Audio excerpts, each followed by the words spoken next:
Ya, kita tadi sudah baca apa yang ada di dalam kitab Efesus di pasal 2 dari ayat pertama sampai ayat yang ke-10.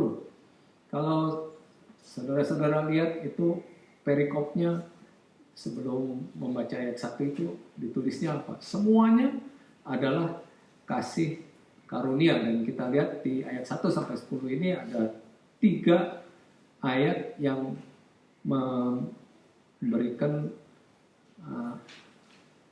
tulisan kasih karunia itu. Di ayat 4 dikatakannya oleh kasih karunia kamu diselamatkan. Kemudian di ayat 7 juga, supaya pada masa yang akan datang ia menunjukkan kepada kita kekayaan kasih karunia-Nya yang melimpah-limpah sesuai dengan kebaikannya terhadap kita dalam Kristus Yesus.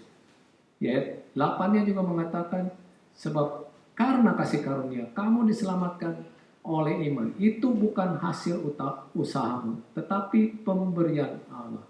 Itu bukan hasil pekerjaanmu, jangan ada yang memegahkan diri. Jadi kalau kita fokus ke ayat 8-9 itu mengatakan, sebab karena kasih karunia kamu diselamatkan oleh iman. Itu bukan hasil usahamu, tetapi pemberian Allah. Itu bukan hasil pekerjaanmu, jangan ada orang yang memegahkan diri. Rencana Allah untuk keselamatan kita itu diuraikan di dalam ungkapan oleh kasih karunia kamu diselamatkan oleh iman. Dengan kasih karunia itu merangkum semua yang Tuhan lakukan bagi kita di dalam mengutus anaknya Yesus Kristus, di dalam Dia memberi kita kitab suci, memberi kita Alkitab dan lain sebagainya. Melalui iman itu merangkup semua yang kita lakukan untuk menerima pemberian Tuhan itu, yaitu kepercayaan, kasih, dan ketaatan kita, termasuk kita memberi diri, kita dibaptis. Kita berkonsentrasi pada tema luas tentang kasih karunia Tuhan ini sekarang.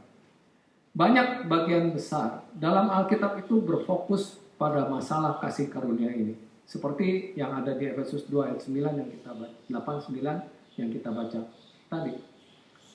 Kasih karunia memang merupakan topik perjanjian baru. Itu disebut di sekitar 16 kali dalam perjanjian lama, bahasa Indonesia terjemahan baru itu.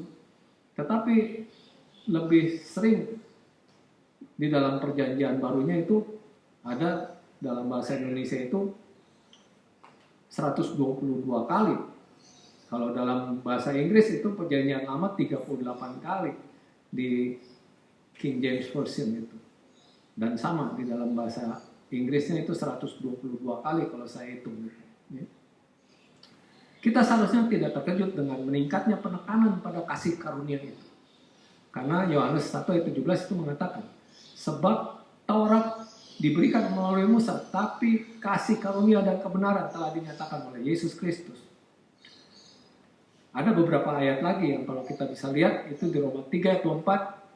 Karena kita dibenarkan oleh suatu pemberian oleh kasih karunia-Nya melalui penebusan dalam Kristus Yesus itu.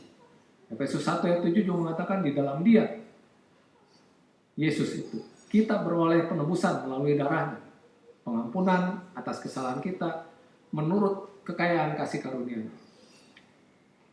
Di Titus 2 ayat 11 mengatakan, karena kasih karunia Allah telah nyata, yaitu Dia membawa keselamatan bagi semua orang. Apa kesamaan bagian-bagian ini? Semua itu mengatakan bahwa kita diselamatkan oleh kasih karunia. Kalau kita ingin diselamatkan oleh kasih karunia, kita perlu tahu apa itu kasih karunia. Sebuah kamus itu mendefinisikan kasih karunia sebagai perwujudan kebaikan yang sebanding dengan belas kasihan atau pengampunan. Definisi itu sulit dipahami dan sulit diingat. Mungkin definisi yang lebih baik adalah perkenanan dan kasih sayang yang diberikan dan itu sebetulnya tidak pantas kita terima, yang dari Tuhan itu. Perkenanan tanpa pamrih itu artinya untuk menolong orang memahami konsep kasih karunia ini. Kasih karunia adalah apa yang saudara butuhkan, tetapi sebetulnya kita tidak layak menerimanya. Coba kalau saudara pikirkan, apa yang layak kita dapatkan secara rohani? Kita semua adalah orang berdosa. Di Roma 3 ayat 10 juga dikatakan, tidak ada yang benar, seorang pun tidak. Terus Roma 3 ayat 23 juga mengatakan, semua orang telah berbuat dosa dan telah kehilangan kemuliaan Allah. Jadi tidak ada yang kecuali di situ. Kita membaca dalam pertama Yohanes 5:19 bahwa seluruh dunia berada di bawah kuasa si jahat. Yesaya 5:36 juga mengatakan kita semua sesat seperti domba. Jadi sebagai orang berdosa kita hanya pantas menerima kematian rohani, pemisahan kekal dari hadirat Allah. Karena upah dosa juga adalah maut, Roma 6:23. Namun yang kita butuhkan adalah pemberian cuma-cuma dari Allah. Hidup yang kekal di dalam Kristus Yesus Tuhan kita. Apa yang saudara butuhkan, tetapi tidak pantas atau layak. Begitu saudara memahami definisi kasih karunia itu, saudara akan melihat cerita lama dan akrab dalam terang yang baru itu. Kasih karunia Tuhan itu bisa dilihat di dalam perikop yang bahkan tidak menggunakan kata kasih karunia sebetulnya. Untuk menggambarkan apa yang saya maksudkan, kita akan lihat dulu salah satu cerita yang paling dikenal di dalam Alkitab itu. Cerita tentang anak yang hilang di dalam Lukas pasal 15. Saudara mungkin ingat cerita ini. Seorang bapak itu memiliki 2 anak laki-laki. Anak bungsunya datang kepada dia dan berkata, "Bapak, berikanlah kepadaku bagian harta milik kita yang menjadi hakku," katanya. Sang bapak tidak berkewajiban secara hukum untuk memberikan apapun kepada anak laki-laki itu, tetapi dia memberikan apa yang si anak itu minta. Anak laki-laki itu meninggalkan rumah, meninggalkan seorang bapak yang patah hati. Di negeri asing, si anak itu menghambur-hamburkan hartanya dengan hidup bebas. Ketika si anak berakhir di kandang babi, dia akhirnya sadar dan pulang. Ketika si anak itu berdiri di hadapan bapaknya lagi, dia mengatakan kepadanya, "Bapak, aku telah berdosa terhadap sorga dan terhadap Bapak. Aku tidak layak lagi disebutkan anak Bapak." Itu di ayat 21-nya. Di dalam terminologi pelajaran kita ini, si anak mengatakan, "Aku tidak pantas lagi disebut anakmu." Si anak ini benar. Si anak ini sudah menyia-nyiakan warisannya dan mencemarkan nama baik keluarganya. Si anak ini sudah menghancurkan hati bapaknya dan mungkin mengganggu kesehatan si bapaknya sendiri itu.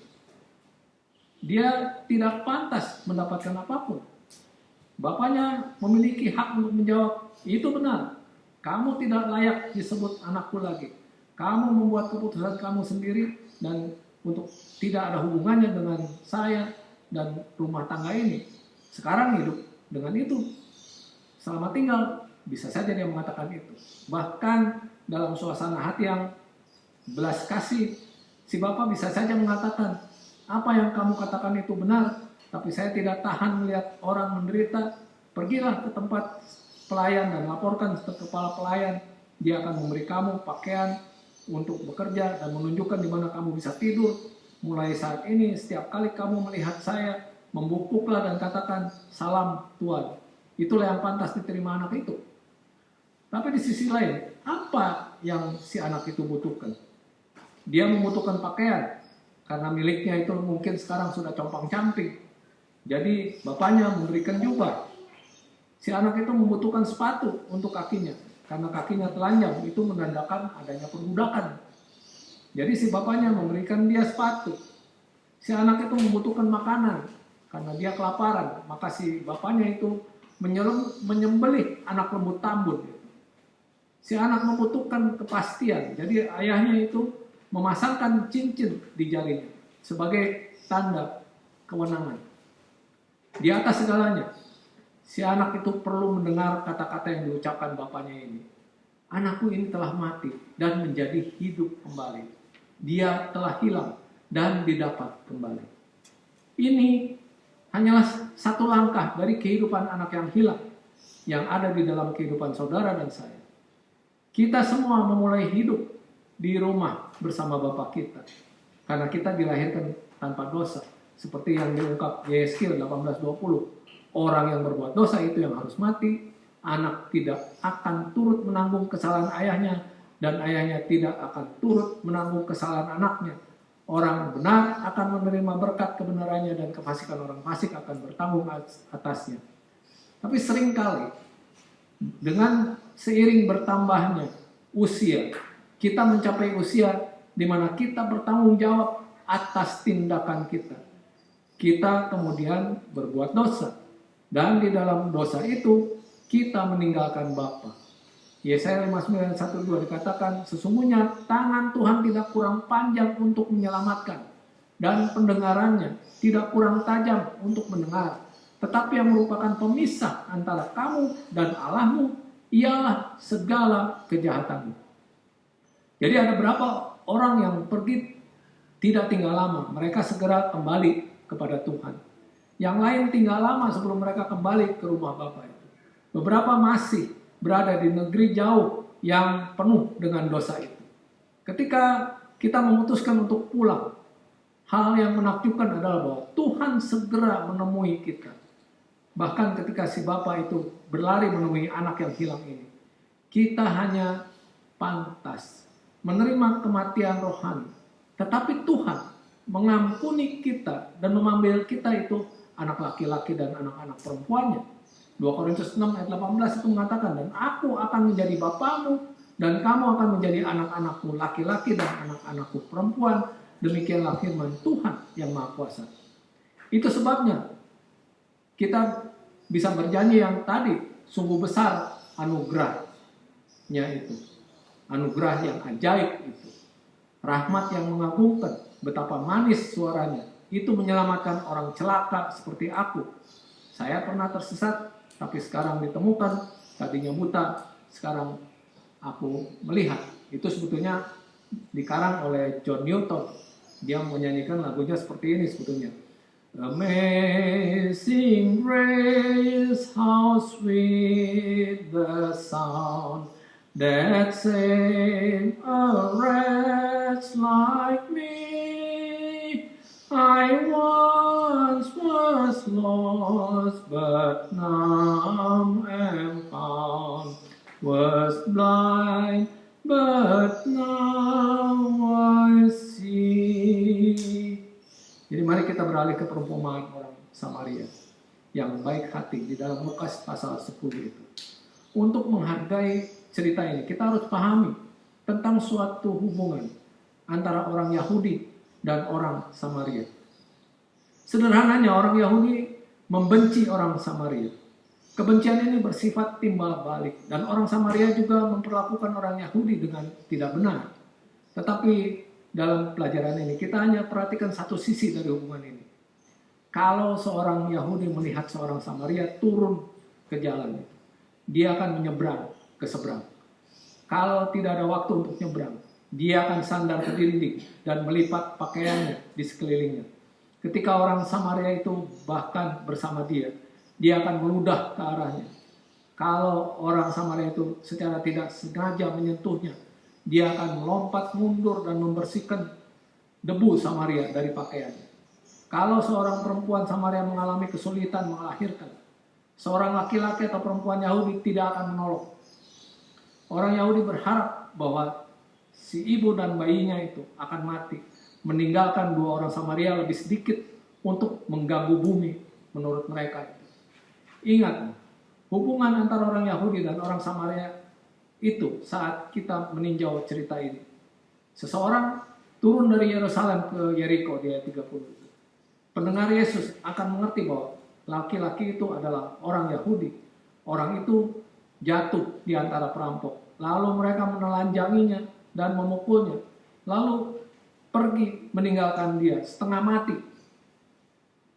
Seorang imam datang. Mungkin orang yang baru saja menerima pengorbanan pria itu di bait suci.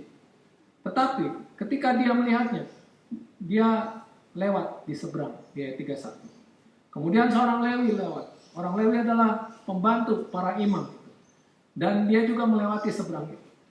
Dan akhirnya seorang Samaria yang sedang dalam perjalanan bertemu dengan dia di ayat 33. Saya tidak tahu apakah orang Samaria itu datang dari Salem atau Jericho, tapi di kedua kota itu dia akan diperlakukan seperti yang dijelaskan tadi oleh saya. Orang-orang Yahudi akan mengungkapkan penghinaan mereka dalam lusinan cara yang penuh kebencian. Ketika orang Samaria itu memandang rendah laki-laki yang memar dan berdarah di pinggir jalan, apa di dalam pikiran orang Samaria yang pantas diterima orang Yahudi itu? Untuk menjawabnya, misalkan seorang tetangga menyeberang jalan setiap kali melihat saudara, meludah ke arah saudara, atau menolong istri saudara saat nyawanya terancam. Menurut saudara, apakah yang pantas dia dapetin? Di sisi lain, apa yang dibutuhkan orang yang terluka itu? Dia membutuhkan seseorang untuk menaruh belas kasihan kepadanya. Dia membutuhkan seseorang untuk menuangkan minyak dan anggur pada luka-lukanya. Dia membutuhkan seseorang untuk membawanya ke tempat perlindungan. Dia membutuhkan perawatan lanjutan sampai dia sehat kembali. Orang Samaria itu memberinya apa yang dia butuhkan, bukan apa yang pantas dia dapatkan. Orang Samaria yang baik hati itu mempraktekkan kasih karunia. Sekali lagi, ini hanyalah selangkah dari cerita itu ke kehidupan saudara dan saya. Seperti orang Yahudi, terkadang-kadang kita gagal bertindak seperti umat Tuhan. Ketika kita menjadi orang Kristen, kita berjanji kepada Tuhan bahwa kita akan memelihara jalan kita, menjaga jalan kita, memelihara, jaga pembicaraan kita, memelihara teman-teman kita, kemana kita pergi, dan bagaimana kita menggunakan waktu kita. Kita tidak selalu menepati janji kita. Mungkin seperti orang Yahudi, kita pernah membenci orang lain. Hati kita bahkan mungkin penuh dengan prasangka, dipukul oleh kegagalan kita dan tergores luka-luka oleh dosa-dosa kita. Kita terbaring berdarah dan tidak berdaya di sisi jalan kehidupan itu. Kita sudah menghina Tuhan dengan ketidaktaatan kita. Kita tidak layak mendapatkan pertolongannya sebetulnya. Tapi syukur kepada Tuhan. Bagaimanapun, seperti orang Samaria yang baik hati, Tuhan tidak memberi kita apa yang pantas kita terima, tetapi apa yang kita butuhkan. Kalau kita mau membawa kepada Tuhan hati kita yang hancur dalam pertobatan, kata seperti yang pertama Yohanes 1 ayat 9 dikatakan gini, jika kita mengaku dosa kita, maka Ia adalah setia dan adil, sehingga Ia akan mengampuni segala dosa-dosa kita dan menyucikan kita dari segala kejahatan itu. Dia akan mencurahkan kasih karunia dan belas kasihannya kepada kita dan menyembuhkan jiwa kita. Kasih karunia yang luar biasa. Itulah kasih karunia yang daripada Tuhan. Sekarang, kalau kita perhatikan cerita yang ada di dalam 2 Raja-Raja pasal yang ke-6. Raja Aram itu sedang berperang melawan Israel. Dia sudah memata-matai situasinya. Dia tahu di mana tentara Israel berkemah, di mana orang Israel menimba air, dan seterusnya. Si raja ini mengirim pasukannya ke tempat di mana dia yakin tentara Israel akan berada. Tetapi ketika tentaranya tiba di sana, orang Israel pergi. Ini terjadi berulang-ulang sampai tidak bisa lagi kebetulan. Si raja memanggil para pemimpin militernya dan bertanya, tidakkah kamu dapat memberitahukan kepadaku siapa dari kita memihak kepada Raja Israel? Seakan-akan ada mata-mata di tengah-tengah mereka itu. Mereka segera menjawab bahwa mereka tidak memperingatkan orang Israel. Sebaliknya mereka memberitahu raja dari nabi bahwa nabi dari Allah dari Israel itu, tidak tuanku raja, melainkan Elisa, nabi yang di Israel. Dialah yang memberitahukan kepada Raja Israel tentang perkataan yang diucapkan oleh tuanku di kamar tidurmu. Raja Aram mengirim pasukannya untuk menangkap Nabi Elisa ini. Pada malam hari, mereka mengepung kota Dotan, tempat Nabi itu tinggal. Keesokan paginya, ketika hamba Nabi pergi keluar, dia melihat sinar matahari bersinar dari tombak tentara Aram itu. Karena ketakutan dia lari ke dalam. Celaka tuanku, apakah yang akan kita perbuat? Itu di ayat 15, 2 Raja-Raja 6. Elisa berdoa agar mata hambanya dibukakan. Dan dia melihat. Dan tampaklah gunung itu penuh dengan kuda dan kereta berapi sekeliling Elisa. Itu di ayat 17. Kemudian ketika tentara Aram datang untuk menangkapnya, sang nabi itu berdoa agar mata para prajurit itu ditutup. Dan Tuhan membuat mereka itu buta. Elisa berkata kepada mereka, ikutlah aku, maka aku akan mengantarkan kamu kepada orang yang kamu cari. Itu di ayat 19. Nabi memimpin mereka menyusuri jalan menuju ibu kota, menyusuri jalan utama sehingga ke istana Raja Israel. Kemudian Elisa berdoa agar mereka bisa melihat lagi. Ketika mata mereka terbuka, mereka dikelilingi oleh tentara Israel, si prajurit-prajurit Aram ini. Ketika raja melihat bahwa tentara Aram sudah jatuh ke tangannya, pasti sangat gembira kan? Sangat, saya bisa melihatnya, bayangkan melompat-lompat kegirangan saat dia bertanya kepada Nabi itu, "Kubunuhlah mereka, Bapak," di ayat 21. Mereka pantas mati. Mereka adalah musuh umat Tuhan. Dan mereka datang untuk menghancurkan Nabi Tuhan. Tetapi Nabi Elisa itu menjawab, "Jangan. Biasakah kau bunuh yang kau tawan dengan pedangmu dan dengan panahmu?" Saya bisa bayangkan. Raja itu menjawab, "Tidak, saya akan menahan mereka. Saya akan mendirikan kemah atau penjara untuk para tahanan ini sampai perang dengan Aram itu berakhir. Setidaknya mereka pantas mendapatkan ini." Akan tetapi Elisa memerintahkan, "Hidangkanlah makanan dan minuman di depan mereka, supaya mereka makan dan minum." Itu di ayat 22. Saya bisa bayangkan, si raja itu pasti bingung. Apakah ini akan menjadi makanan terakhir buat anak tawanan? Mungkin dia menjawab, "Oke lah, baik, saya akan beri mereka makan dan kemudian memenjarakan mereka." Tetapi Elisa itu berkata, "Hidangkanlah makanan dan minuman di depan mereka, supaya mereka makan dan minum, lalu pulang kepada tuan mereka." Sebetulnya mereka pantas mati, tapi mereka membutuhkan kesempatan kedua. Jadi raja itu mempersiapkan pesta besar untuk mereka. Perjamuan untuk menghormati mereka. Saya tidak tahu seberapa baik tentara Aram itu makan. Mereka mungkin curiga makanan itu diracuni. Kemudian sesudah itu dibiarkannya mereka pulang kepada tuan mereka. Saat mereka pergi pulang, mereka mungkin terus melihat dari belakang ke belakang, mengharapkan hujan panas setiap saat datang. Namun setelah beberapa saat, jelaslah bahwa mereka benar-benar diperbolehkan pulang. Dan mereka pergi kepada tuannya, itu di ayat 23. Saat mereka tiba di Aram, mungkin akan ada kata-kata yang keluar. Wah, tentara sudah kembali. Saat mereka berbaris ke halaman istana, raja itu akan keluar. Kita juga bisa bayangkan, ada pembicaraan aneh yang pasti terjadi. Raja itu mungkin bertanya kepada si komandannya, "Apa kamu menemukan nabi itu?" Mungkin dia mengatakannya, "Ya, si prajurit itu. Kami melakukannya." "Apa kamu membunuhnya?" "Tidak." "Apakah kamu membawanya kembali?" "Tidak." Mungkin si raja itu bingung. Raja itu mengatakan, "Kalau kamu menemukan dia, kenapa kamu tidak bunuh atau membawanya kembali?" Si perwira itu pasti menjawab, "Sebaiknya Tuan duduk dulu, karena Tuan tidak akan percaya ini." Kalau kita lihat peristiwa dramatis dari cerita ini, di ayat 23 bagian D ini, "Dan gerombolan perampok Aram tidak datang lagi ke tanah Israel." Jadi itu bukanlah cara manusia untuk mengakhiri perang, tapi itu cara Tuhan mengakhiri perang. Banyak perang sedang dilancarkan di zaman-zaman sekarang ini. Sekarang lagi ada Rusia dan Ukraina kan?